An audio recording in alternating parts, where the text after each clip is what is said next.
Hello students, आज के lecture में हम ये सिखाएंगे कि अगर कोई फलन अवकलज है तो वह फलन कंटिन्यूअस होता है, लेकिन इसका उल्टा अगर कोई फलन कंटिन्यूअस है तो अवकलज नहीं होता है। हो भी सकता है, नहीं हो सकता, मतलब जरूरी नहीं है कि वो अवकलज हो। फिर से सुनिए स्टूडेंट, अगर कोई फलन किसी पॉइंट पर अवकलज है तो वह उस पॉइंट पर सतत हो जाएगा, और अगर कोई फलन किसी पॉइंट पर सतत है तो वह उस पॉइंट पर अवकलज का होना यह जरूरी नहीं है स्टूडेंट्स। ठीक है, मैं एक बार और बोल दे रहा हूं, इंपॉर्टेंट स्टेटमेंट है। अगर कोई फलन किसी बिंदु पर अवकलज है तो वह फलन उस बिंदु पर सतत होगा। अगर कोई फलन किसी बिंदु पर सतत है तो वह फलन उस बिंदु पर अवकलज होगा, यह जरूरी नहीं है। तो चलिए इसी स्टेटमेंट का हम यहां से डिस्कस करें। फलन f(x)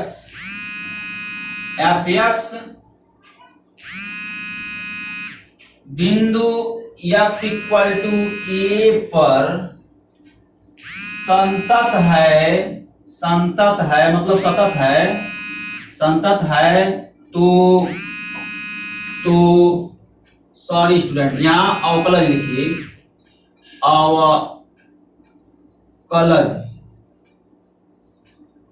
अवकलज है तो फलन उस बिंदु पर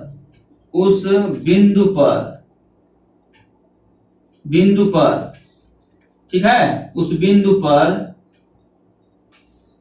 किस बिंदु पर, x = a पर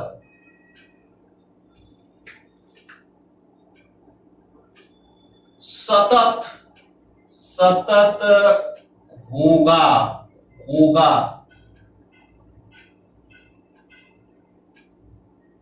लेकिन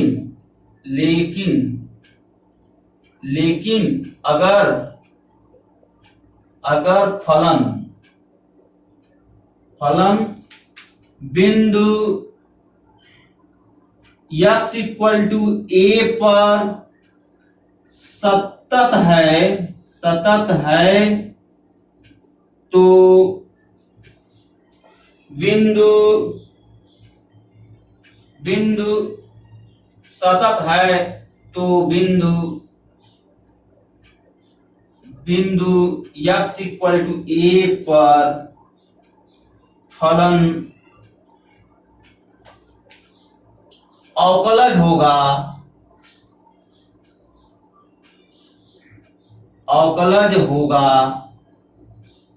होगा। यह जरूरी नहीं है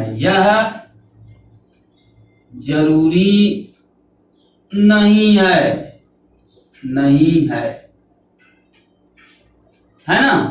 यह जरूरी नहीं है। समझ रहे हैं ना, यह जरूरी नहीं है का मतलब है किसी केस पर फलन अगर सतत है तो वह अवकलज भी हो जाता है, लेकिन किसी केस पर, किसी केस का मतलब यह हुआ, अगर बहुपदी फलन है स्टूडेंट तो बहुपदी फलन बिंदु पर सतत भी होता है और अवकलज भी होता है। लेकिन स्टूडेंट फलन का नेचर बदल जाए, बहुपदी फलन न हो करके क्या हो जाए, कोई ब्रांच फंक्शन हो जाए, और ब्रांच फंक्शन के केस में स्टूडेंट क्या होता है, फलन सतत होता है लेकिन अवकलज नहीं होता है ना। तो वही हम काम कर रहे हैं। तो चलिए इस थ्योरम को हम प्रूफ करें। ये जो है प्रमेय को हम अंग्रेजी में थ्योरम बोलते हैं। इस थ्योरम को प्रूफ करें, इसके पश्चात स्टूडेंट हम प्रॉब्लम सॉल्व करवाएंगे। ठीक है, तो चलिए प्रूफ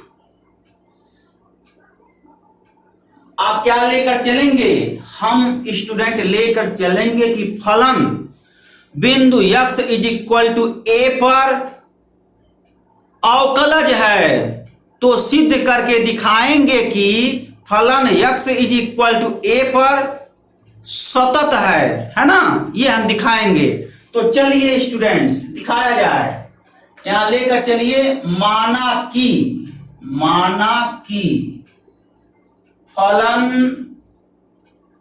x इक्वल टू ए पर अवकलज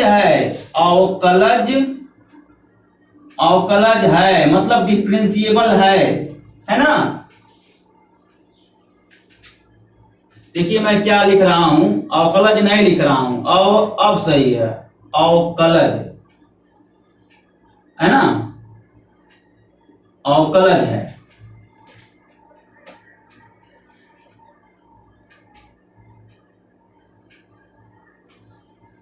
ठीक है ना स्टूडेंट्स, माना कि फलन x इक्वल टू ए पर अवकलज है, तो सिद्ध करना है, क्या सिद्ध करना है, इस स्टेटमेंट को देखिए, अगर फलन f(x) बिंदु x इक्वल टू ए पर अवकलज है, तो सिद्ध करना है कि बिंदु x इक्वल टू ए पर फलन सतत है, ये चेक करना है, ये सिद्ध करना है ना। तो चलिए, तो सिद्ध करना है कि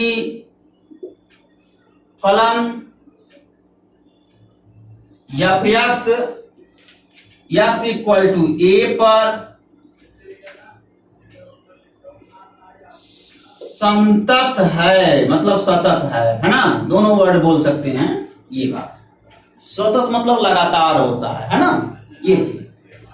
तो अब ये देखिए स्टूडेंट, जब भी किसी थ्योरम का हम सिद्ध करते हैं तो उसमें ये देखते हैं कि क्या दिया गया है, और उस जो दिया गया है उसी से एनालिसिस करते करते और सिद्ध क्या करना है उस पर फोकस करते हैं। तो सिद्ध क्या करना है स्टूडेंट, ये देखें, f(x) इक्वल टू ए पर संतत है, ये सिद्ध करना है। तो f(x) इक्वल टू ए पर संतत है, यह दिखाना है।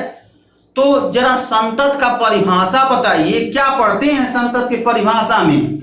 संतत की परिभाषा में आप लोगों को पढ़ाया गया है कि f(x) फलन बिंदु x इक्वल टू ए पर संतत है, तो x के सभी मान के लिए mod f(x) minus fa less than epsilon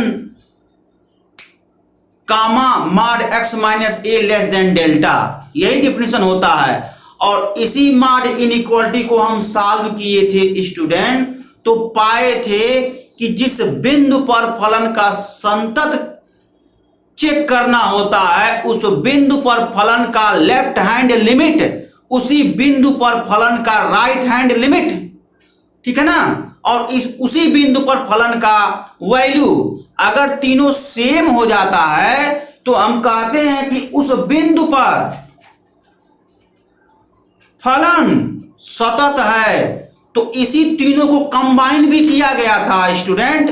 combine करने के बाद क्या मिला था, अगर फलन x इक्वल टू ए पर संतत है तो limit x tends to a f(x) is equal to fa होता है। यही हमको दिखाना है। अगर दिखा देंगे तो ऑब्वियसली हो जाएगा प्रूफ, मतलब limit x tends to a f(x) is equal to fa है ना। अगर ये आप शो कर ले रहे हैं स्टूडेंट अपने एनालिसिस के दौरान, अगर इतना हम लिख दे रहे हैं तो ये ऑब्वियसली इंप्लाई हो जाएगा फलन f(x) बिंदु x इक्वल टू ए पर संतत है ना। तो ज्यादा दांव पेच इसी में खेलना है, यही टर्निंग पॉइंट है। अगर आप अपने एनालिसिस के दौरान ये लिख दे रहे हैं limit x tends to a F X is equal to F A, तो हम बोल देंगे फलान एफ एक्स बिंदु x इक्वल टू a पर संतत है। यही तो है सतत का परिभाषा। तो यही आपको दिखाना है स्टूडेंट, गुणा भाग करना है, यहां तक पहुंचना है। आपको दिया क्या गया है? दिया यह गया है स्टूडेंट फलन x इक्वल टू a पर अवकलज है। तो अवकलज का परिभाषा पूरे दावे के साथ हम इस्तेमाल कर सकते हैं। उसी परिभाषा से हम एनालिसिस करेंगे, कुछ जो है सेटिंग करेंगे। सेटिंग करने के दौरान हम यही लाने का प्रयास करेंगे, है ना स्टूडेंट। तो चलिए अब जो है इसको लाया जाए, है ना। ये ध्यान में बैठाइएगा, यही हमको लाना है। तो चलिए तर्क किया जाए। फलन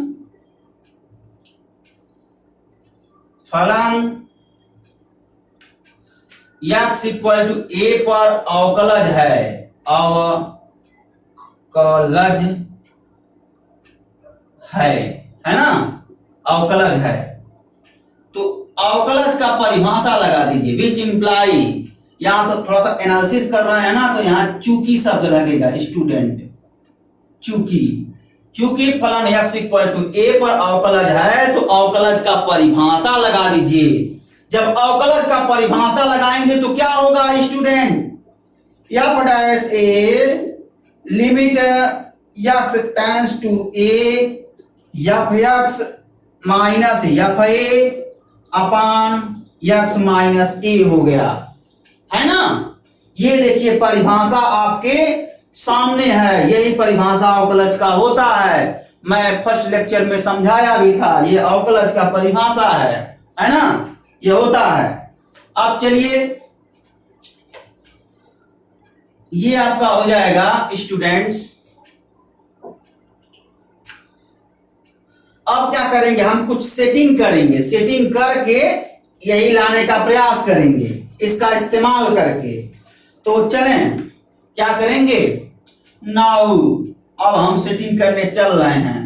ये बताइए स्टूडेंट एफ एक्स को क्या हम ऐसे लिख सकते हैं? एफ एक्स हम इस डिफिनीशन का इस्तेमाल करना चाहते हैं स्टूडेंट, जरा ध्यान दीजिए स्टूडेंट, इसी डिफिनीशन का हम इस्तेमाल करना चाहते हैं। तो ये पूरी क्वांटिटी आप लिखिए, F X minus F A upon X अपान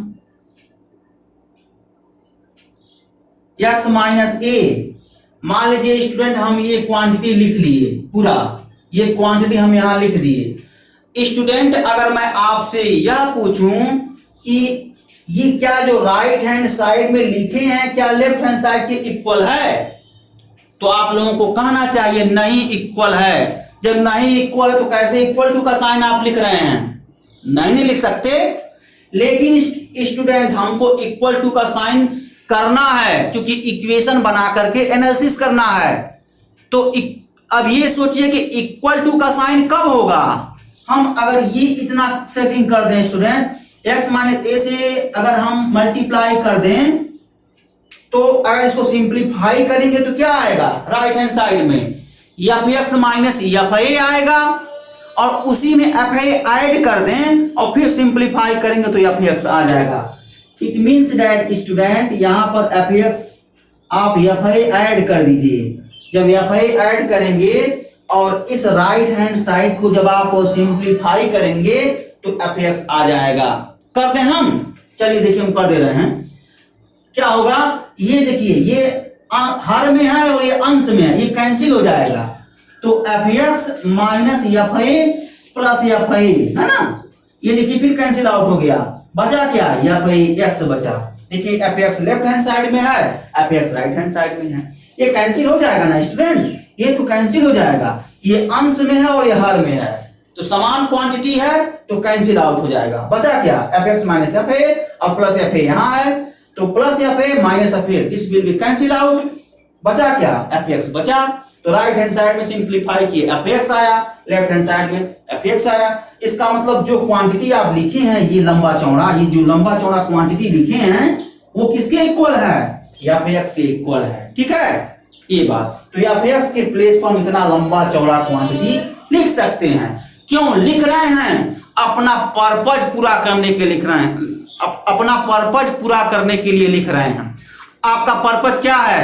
आपका पर्पज है ये लाना, है ना। मतलब आप अपना पर्पज पूरा कर लीजिए, इसी वजह से इतना लंबा चौड़ा क्वांटिटी हम सेटिंग किए हैं। यही टर्निंग पॉइंट है जो मैं लिखा हूं student, F x equal to this. ये बड़ा इंपॉर्टेंट है। अगर सेट कर लिए तो कुछ करना नहीं है, दोनों साइड का लिमिट लेकर के सिंप्लीफाई करना है, और सिंप्लीफाई करेंगे तो ये आ जाएगा। और यही आप लोग नहीं लिख पाते हैं, और यही मैं बार बार बता रहा हूं कि जो हम राइट हैंड साइड में लिखे हैं वो लेफ्ट हैंड साइड के इक्वल है। और इतना लंबा चौड़ा एक्सप्रेशन क्यों किए हैं? क्योंकि अपना हमको लक्ष्य पूरा करना है। ठीक है, लक्ष्य मतलब पर्पज मतलब उद्देश्य। ठीक है ना, ये सब तीनों शब्द एक ही हैं। तो ये आपका है, यही ना आपका उद्देश्य है। तो इसी उद्देश्य को पूरा करने के लिए हम इतना लंबा चौड़ा जो है कैलकुलेशन करने का प्रयास कर रहे हैं। और कैलकुलेशन जब करेंगे तो ये आपका आ जाएगा, है ना। ये बात है। चलिए आगे जो है सिंप्लीफाई वगैरह किया जाएगा, है ना। तो चलें,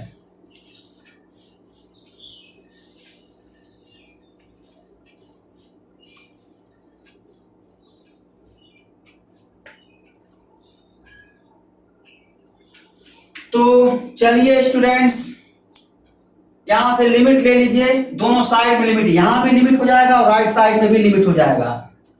तो दोनों पक्षों में limit x tends to a लेने पर ले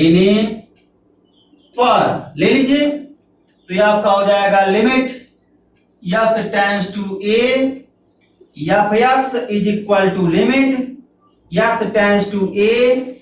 आपका ये हो गया F X minus F A upon X minus A into X minus A, है ना।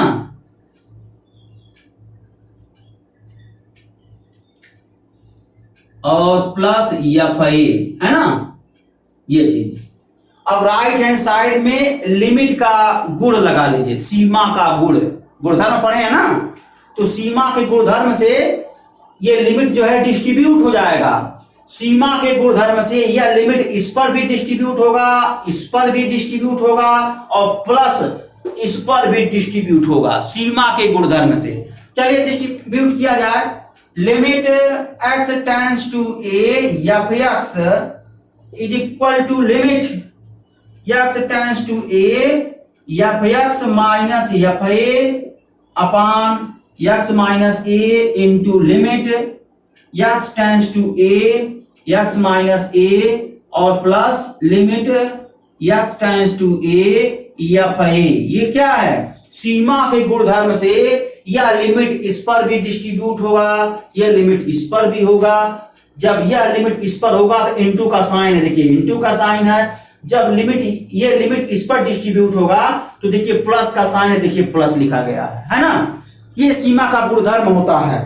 तो सीमा के गुणधर्म से हम लिख लिए। तो आप लोगों के समझने के लिए मैं जो है नीचे लिख दे रहा हूं, सीमा के गुणधर्म से, सीमा के गुणधर्म से, है ना। ये समझने के लिए हम लिख दे रहे हैं इस तरीके से। तो चलें स्टूडेंट्स, कुछ करना नहीं है, इसको सिंप्लीफाई करना है।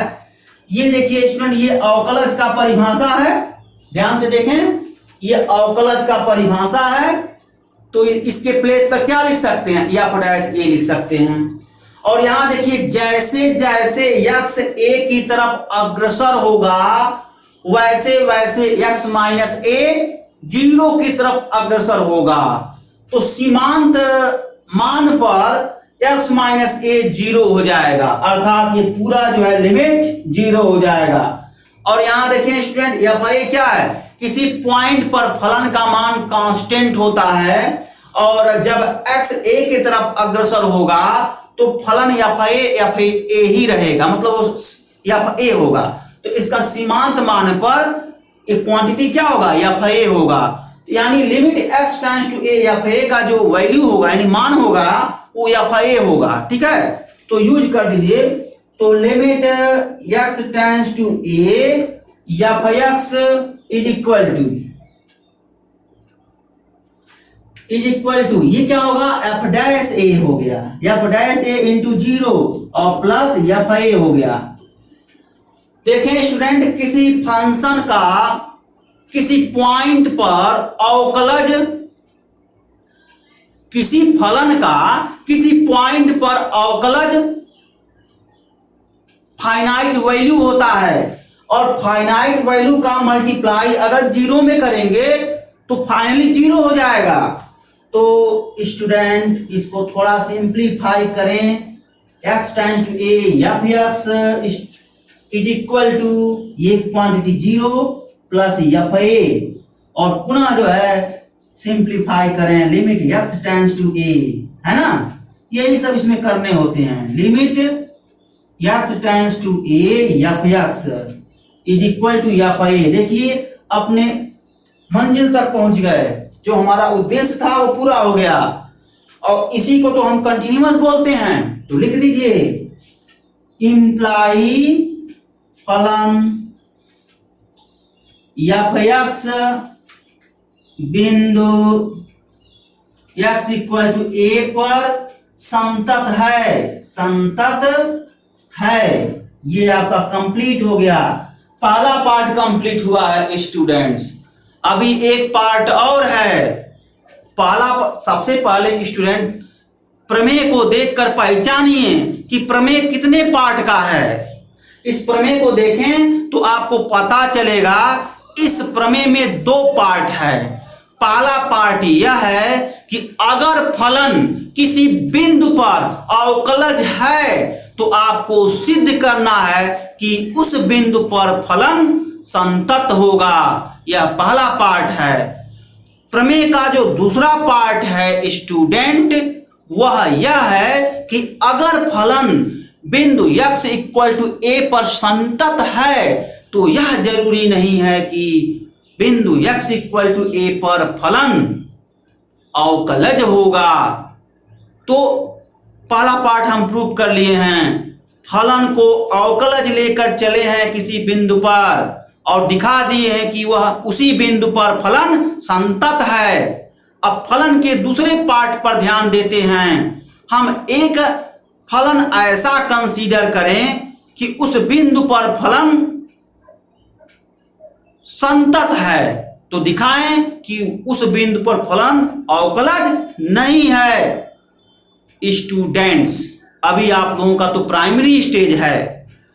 जब भी थ्योरम 2 पार्ट का बने, एक नेसेसरी पार्ट, दूसरा कन्वर्स पार्ट, थ्योरम को देखकर पहचानना पड़ता है कि थ्योरम के 2 पार्ट हैं। कभी कभी थ्योरम 2 पार्ट का होता है लेकिन उसमें कन्वर्स पार्ट नहीं होता है, उसमें इफ एंड ओनली इफ का होता है केस, है ना। जब इफ एंड ओनली इफ का केस होता है वो दूसरा बात है, वहां एक इफ पार्ट लेकर चलते हैं, दूसरा ओनली पार्ट लेकर चलते हैं। लेकिन स्टूडेंट, जब थ्योरम में कन्वर्स पार्ट आता है, मतलब उल्टा, तो वहां पर कन्वर्स पार्ट को प्रूव जब करते हैं तो एक काउंटर एग्जाम्पल का मदद लेते हैं। काउंटर एग्जाम्पल के थ्रू हम अपने वक्तव्य को बयां करते हैं। उसके अनुसार हम बताते हैं कि देखिए ये फलन इस बिंदु पर संतत है लेकिन अवकलज नहीं है। तो आपको एक काउंटर एग्जाम्पल सोचना पड़ता है। तो स्टूडेंट, मैं आपको बता दूं, मॉड फंक्शन ही ऐसा फंक्शन है जो बिंदु पर, जो किसी बिंदु पर संतत है लेकिन उस बिंदु पर अवकलज नहीं है। ये आपको एग्जाम्पल याद करना पड़ेगा। तो चलिए स्टूडेंट, इसके कन्वर्स पार्ट को प्रूव किया जाए।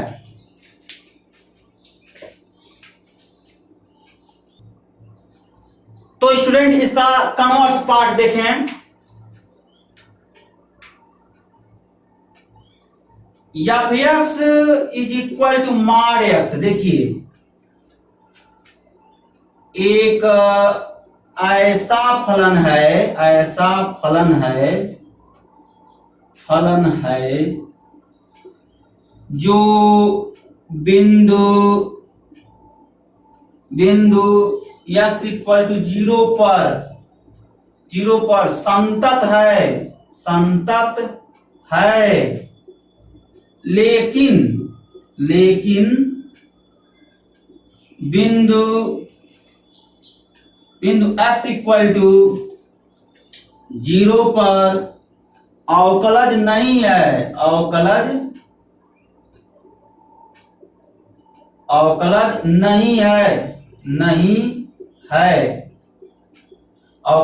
नहीं है। तो चलिए स्टूडेंट अब जो है इसको थोड़ा सा मैथमेटिकल कैलकुलेशन किया जाए, है ना।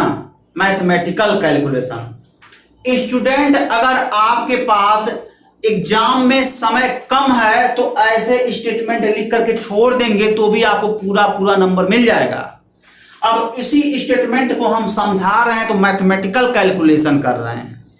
अगर समय है तो मैथमेटिकल कैलकुलेशन करिए, नहीं समय है तो इतना ही लिखकर छोड़ देंगे तो आपको पूरा नंबर मिल जाएगा। ठीक है, चलिए इसका मैथमेटिकल कैलकुलेशन किया जाए। स्टूडेंट ये बताइए कंटिन्यूअस है कि नहीं है। ये तो मैं जब कंटिन्यूअस फंक्शन पढ़ा रहा था तो उसी में ये प्रॉब्लम मैं सॉल्व करवाया था। ये कंटिन्यूअस फलन है, ठीक है, मतलब सतत फलन है।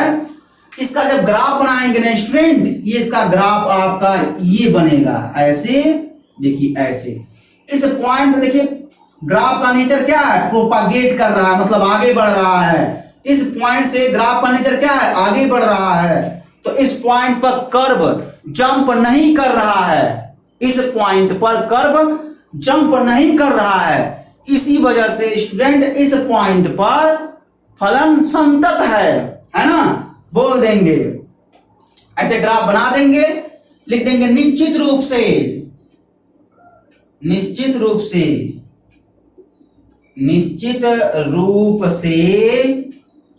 F x equal to mod X संतत है बिंदु x इक्वल टू 0 पर, है ना। ऐसे कर देंगे। यहां पर क्या है, x इक्वल टू 0 ही ना होगा स्टूडेंट, y इक्वल टू 0 भी होगा, यानी ओरिजिन है।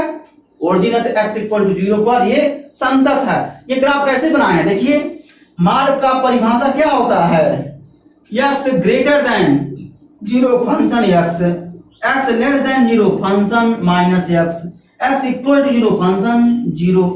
तो x इक्वल टू 0 फंक्शन 0, तो ये पॉइंट आ गया। और x ग्रेटर देन 0 तो x एफ एक्स का वैल्यू क्या है, x है। It means that y is equal to x। आप जानते हैं ना student, y is equal to F X होता है, आप जानते हैं। तो एफ एक्स के प्लेस पर y लिख दीजिए, y इक्वल टू x। अब इसका ग्राफ कैसे होगा, ये स्ट्रेट लाइन है ना स्टूडेंट, ये स्ट्रेट लाइन है, मतलब सरल रेखा है जिसकी प्रवणता 1 है। देखिए सरल रेखा जिसकी प्रवणता 1 मतलब 45 डिग्री, ये 45 डिग्री का एंगल होना चाहिए स्टूडेंट, ठीक है। अब देखिए x लेस देन 0 पर F x equal to minus X, यानी y equal to minus X है। जब y is equal to minus X है स्टूडेंट, तो क्या होगा, ये ग्राफ जो है किधर जाएगा, ये ग्राफ ओरिजिन से रिवर्स जाएगा। माइनस एक्स का मतलब क्या है, m इज इक्वल टू -1 और m इज इक्वल टू -1 का मतलब क्या होता है, m equal to tan theta is equal to -1, theta equal to tan inverse -1, theta equal to tan inverse -1 का मतलब tan 145 डिग्री हो गया। और tan 145 डिग्री का वैल्यू क्या होता है स्टूडेंट, -1 होता है। कैसे निकालते हैं, सब चीज आप लोग पढ़ चुके हैं ट्रिग्नोमेट्री में। 90 + 45 है ना स्टूडेंट, सॉरी इसके लिए ये 30 होता है, 135 डिग्री होता है ना। तो देखें ये 5 हो गया और 9 4 13 हो गया, तो tan 135 डिग्री होगा स्टूडेंट, 135 डिग्री, ठीक है। तो tan 135 डिग्री का वैल्यू क्या होगा, माइनस cot 45 और cot 45 1 यानी -1 हो गया। तो tan 135 डिग्री का जो वैल्यू होता है स्टूडेंट, tan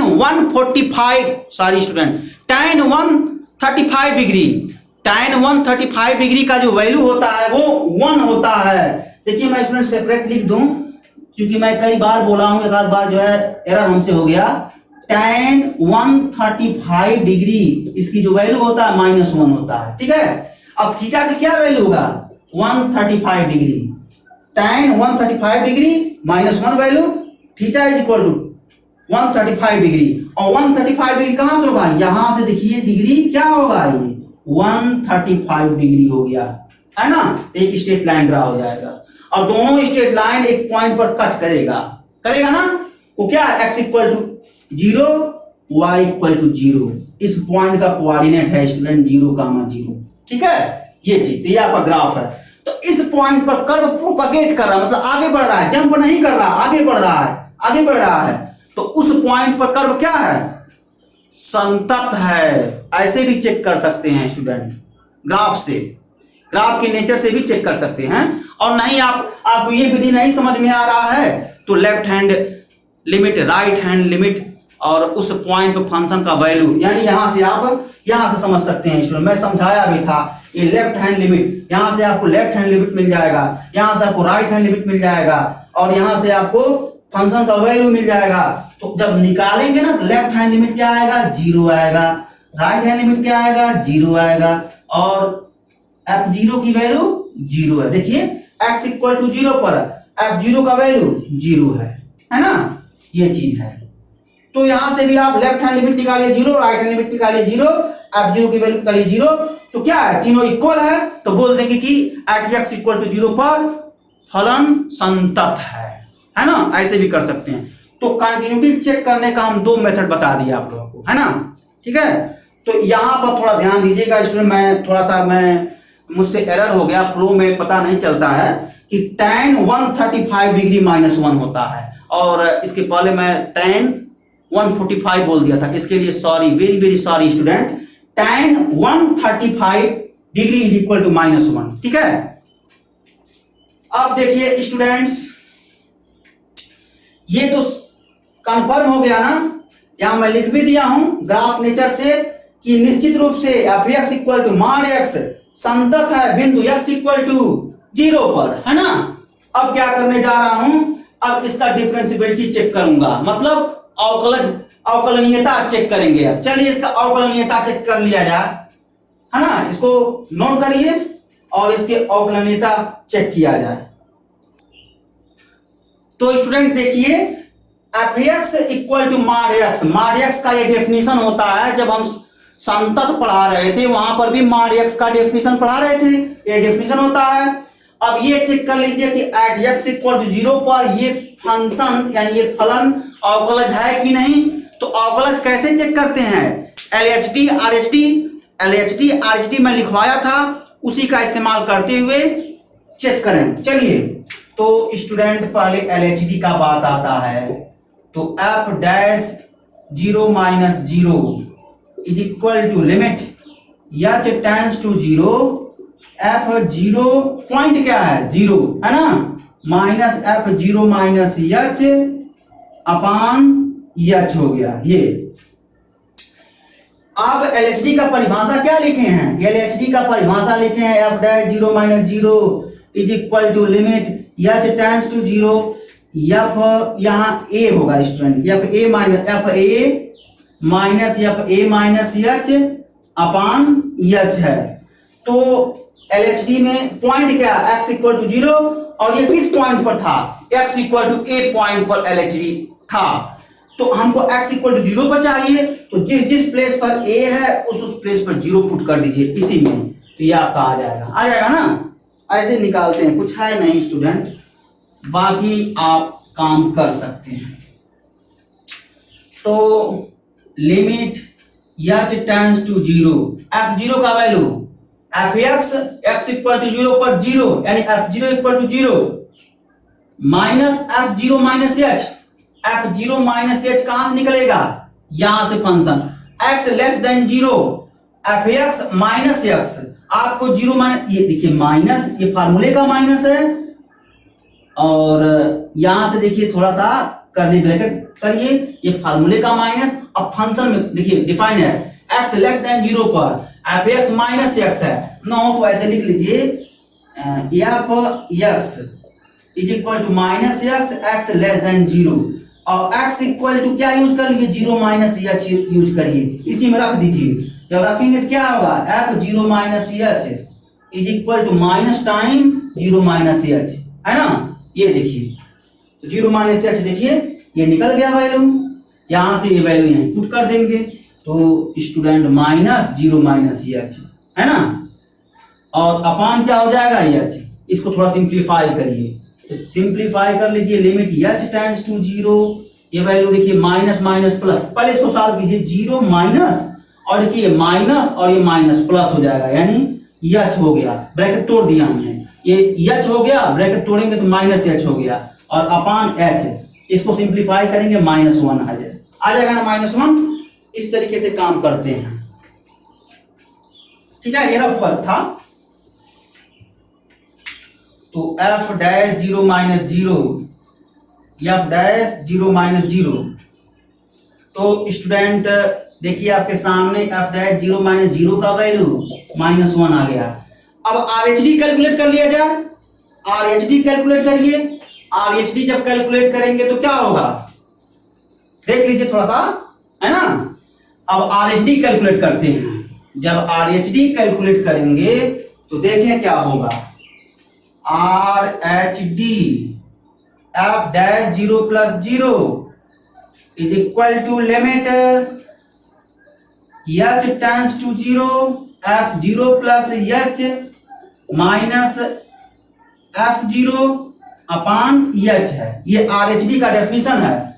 वहां पर जो डेफिनेशन मैं लिखवाया था, यहाँ ए था, ए था, ए था, ठीक है, क्योंकि at x equal to zero पर आर एच डी निकालना है, तो जहां जहां ए है वहां वहां जीरो पुट कर दीजिए, वो याद होना चाहिए आपको।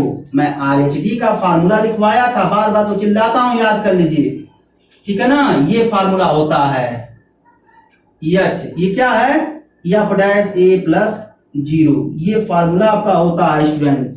यहाँ होता है limit H tends to zero, ये फार्मूला होता है, ये मैं लिखवाया था। अब पॉइंट पर किस पर निकालना है, x इक्वल टू जीरो पर आर एच डी निकालना है, तो जहां जहां पर a है वहां वहां पर जीरो पुट कर दीजिए, तो ये आपके सामने फार्मूला है, ठीक है, यही करने होते हैं, कुछ और नहीं है। तो ये है,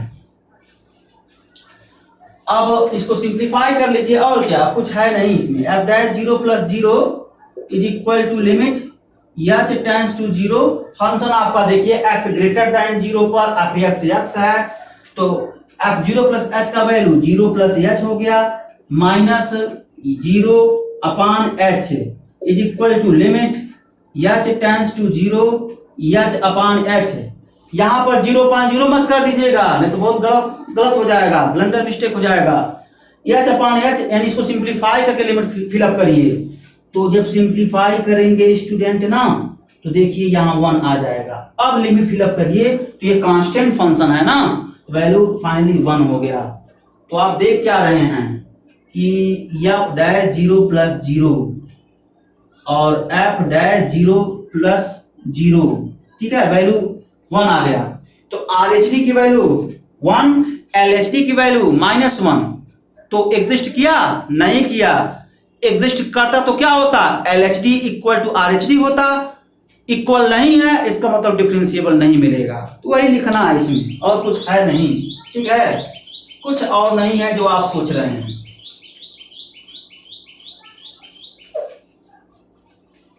तो एक लाइन में क्या बोल देंगे, एक लाइन में बोलेंगे सिन, ओहो क्या लिखा जाता है, आप लोग तो हिंदी मीडियम में हैं, चूंकि वैसे तो उतना आप समझते, सिंस हो गया, सिंस देयरफॉर आप लोग समझते हैं, हम लोगों से ज्यादा आप इंग्लिश जानते हैं, है ना, क्योंकि आप लोग अभी प्रेजेंट टाइम में इंग्लिश पढ़ते हैं, ठीक है।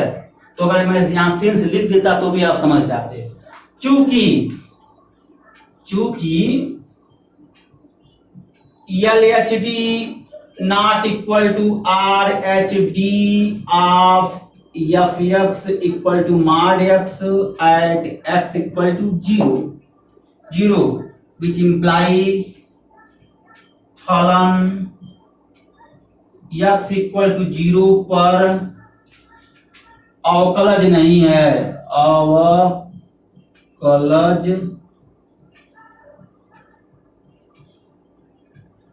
अवकलज नहीं है ना, ये चीज है। अब समझ में आ गया ना, मॉड एक्स संतत है बिंदु एक्स इक्वल टू जीरो पर, लेकिन अवकलज नहीं है बिंदु एक्स इक्वल टू जीरो पर। तो स्टूडेंट आज के लिए बस इतना। अगले लेक्चर में स्टूडेंट हम डिफरेंट टाइप के ब्रांच फंक्शन कंसीडर करेंगे और उस ब्रांच फंक्शन को हम फाइंड आउट करेंगे, क्या, डिफरेंशियबिलिटी किसी पर्टिकुलर पॉइंट पर। ठीक है, बस स्टूडेंट आज के लिए बस इतना ही। Thank you very much students.